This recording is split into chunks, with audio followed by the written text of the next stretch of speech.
Shalom jemaat yang terkasih, kembali lagi dalam Renungan Gema. Masih tetap jawabin pertanyaan-pertanyaan tentang Natal. Ada yang tanya, kalau yang ke gerejanya cuma pas hari Natal doang, itu gimana bang? Unik ya, memang tidak dipungkiri ada orang yang datang hanya pada saat perayaan gereja. Seperti Paskah, Jumat Agung, Natal, malam Natal, kenaikan, dan lain sebagainya. Atau mungkin ulang tahun gereja juga ada. Tetapi sebelum saya jawab yang datangnya cuma pas Natal aja, gimana saya mau tanya gini. Apa sih yang membedakan orang datang ke gereja dan gak ke gereja? Apakah orang yang ke gereja terus jauh lebih baik daripada yang tidak ke gereja? Jawabannya, kita tidak tahu. Karena itu hanya adalah urusan Tuhan dan mereka sendiri. Tetapi ada memang realita bahwa di dalam bilangan center mengatakan anak-anak muda cenderung meninggalkan gereja. Dalam riset mereka dikatakan pemuda yang datang dalam ibadah 4 kali dalam 3 bulan itu hanya 60%. Sisanya 2-3 kali dalam 3 bulan. Artinya angkanya sudah rendah. Apa yang membuat mereka enggan datang ke gereja? Yang pertama, mungkin merasa tidak dekat intim dengan orang satu sama lain. Gak kenal, datang ibadah pulang. Yang kedua, mungkin merasa organisasi gereja terlalu kaku, gak bisa memfasilitasi mereka.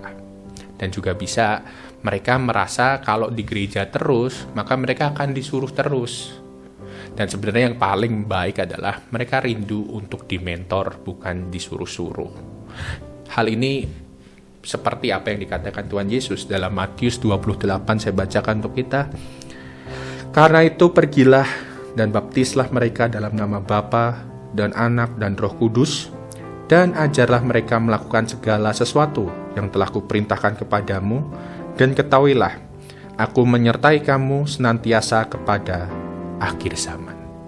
Saudara yang terkasih, Tuhan mengajarkan supaya mari ajarlah mereka melakukan segala sesuatu yang kuperintahkan kepadamu. Jadikanlah semua bangsa muridku. Gereja memang sering terjebak. Saya akui, terjebak kepada perayaan, terjebak kepada ritual ibadah saja, hingga kadang melupakan namanya pemuridan. Bersyukur kita diingatkan terus tentang makna pemuridan. Di ibadah minggu pertama kita diajak untuk komitmen pemuridan.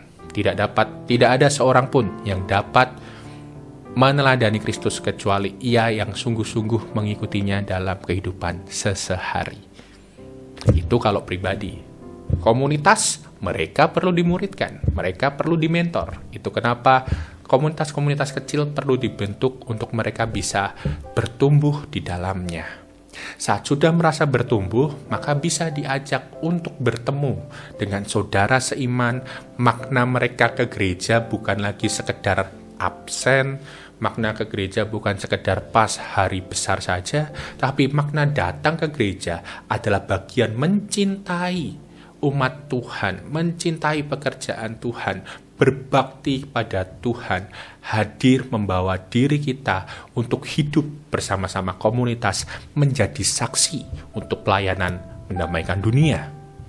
Jadi pertanyaan di awal tadi tentang, Bang, gimana tuh Bang yang datang cuma Natal aja? Saya mau bilang begini, oke, jangan menghakimi teman-teman dulu. Jangan hakimi. Mungkin ada keadaan yang membuat mereka gak bisa datang ibadah tiap hari. Atau mungkin juga memilih, seperti pandemi ini kita tahu ada yang namanya ibadah online, memilih untuk aman online. Kita nggak ngerti keadaannya, bisa saja mereka sedang menjaga orang tuanya yang sedang sakit, mereka tidak bisa ketemu dengan banyak orang karena mungkin kondisi kesehatan mentalnya sedang tidak baik. Pelan-pelan, jangan jadi penghakiman, tapi marilah dengan hati kita yang penuh dengan cinta, mari kita datang untuk menjangkau, untuk menjadikan semua orang bangsa murid Tuhan dengan membawa cinta. Pertanyaannya satu, daripada kita nanyain atau ngomongin mereka yang jarang gereja, berani nggak tanyain kabar mereka?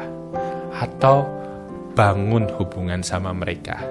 Lebih-lebih muridkan mereka untuk mau bertumbuh dalam Tuhan. Saya sendiri katakan, saya punya kelompok kecil yang mungkin orangnya jarang ke gereja, tetapi sangat bertumbuh dalam Tuhan. Hanya perlu waktu dan perlu konsistensi untuk membuat orang jadi cinta kepada Tuhan. Bawalah dengan tulus hati, bukan tentang kita, tapi ini semua kemuliaan Tuhan. Mari kita berdoa. Kami berdoa Tuhan, kiranya Tuhan yang buat hati kami ini mau menjangkau lebih lagi banyak orang untuk mencintai dan paham amanat agung, menjadi sebuah penjangkauan bukan pengabaian kepada orang, sehingga kami hanya merasa aman saja di dalam gereja, sehingga kami melupakan mereka yang terhilang, melupakan mereka yang mungkin yang butuh untuk kami boleh dampingi.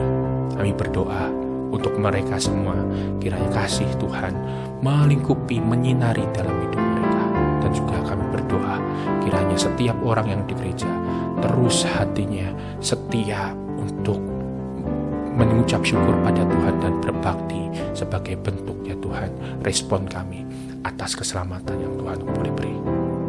Terima kasih Tuhan, kami sungguh mengucap syukur. Tuntun kami anak-Mu Tuhan, kami semua kiranya boleh jadi komunitas yang memuliakan nama Tuhan dan kuat berjalan bersama Tuhan. Di dalam nama Tuhan Yesus Kristus kami berdoa dan kami mengucap syukur. Haleluya.